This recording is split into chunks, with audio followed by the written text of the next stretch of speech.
C'est en fait une suspicion qui se répète souvent. Si Moïse a copié, il a copié de mythes précédents, surtout l'histoire de la création du mythe sumérien et l'histoire du déluge de l'épopée de Gilgamesh. J'aimerais dire que l'épopée de Gilgamesh n'était pas la seule à parler de l'histoire du déluge. Au moins 33 documents ont en fait parlé du déluge, Répandus dans le monde et qui confirment l'événement du déluge. C'est une preuve de l'importance de l'événement. Et ça, c'est une preuve que c'est un événement réel.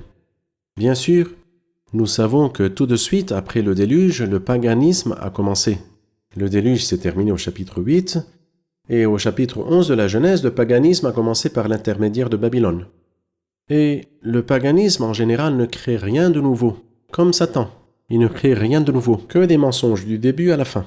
Mais il prend une partie de la parole de Dieu et y ajoute une partie. C'est vrai. Il en va de même pour les légendes, ou bien les mythes païens qui ont parlé à propos du déluge. Mais vous remarquez que tous ces documents-là disent que Dieu était en colère. Ou les dieux, bien sûr. Il parle de plusieurs dieux. Oui, les dieux étaient en colère.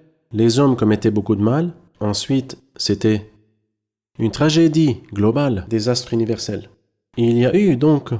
Mais ensuite, il y a eu quelques ajouts. Quand Satan annonce une nouvelle, nous nous attendons à ce qu'il y ajoute de son cru. Mais revenez aux origines de la nouvelle et vous trouverez qu'elle était exactement la même. Et bien sûr, une tragédie de la taille du déluge où tous les hommes ont péri. Il en va de soi que tous les peuples, quand la terre s'est dispersée dans la tour de Babel, tout le monde s'en est allé.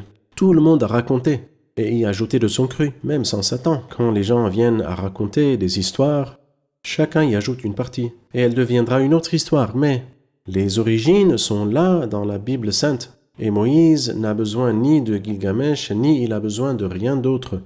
Car il est écrit, mais c'est poussé par le Saint-Esprit que des hommes ont parlé de la part de Dieu.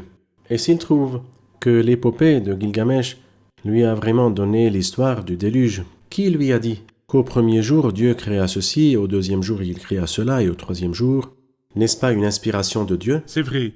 Même selon ce critère aussi, les mythes sumériens qui ont parlé de la création, même s'ils disent qu'ils étaient avant Moïse et que Moïse a copié d'eux, le livre de la Genèse nous dit dès le début qu'Adam avait une descendance méchante appelée descendance de Caïn. C'est cette descendance qui a falsifié la vraie connaissance de Dieu et y a ajouté jusqu'à ce que nous soyons arrivés au déluge. Sinon, le déluge ne serait pas venu sur ce monde. Mais il y a une vraie descendance qui a préservé la vraie connaissance de Dieu, et c'est la descendance de Seth. Et comme vous l'avez souligné, il y a des informations correctes sur la création, mais ils y ont ajouté de la corruption de l'esprit humain, et c'était la méchante descendance de Caïn.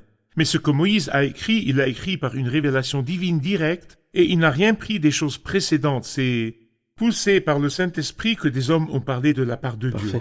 Et nous rassurons nos chers téléspectateurs que nous mettrons sur le site web quelques articles qui nous expliquent ces mythes et nous ferons une comparaison entre eux et l'histoire de la Bible pour expliquer la suprématie de l'histoire de la Bible sur ces mythes et dénoncer ces mythes.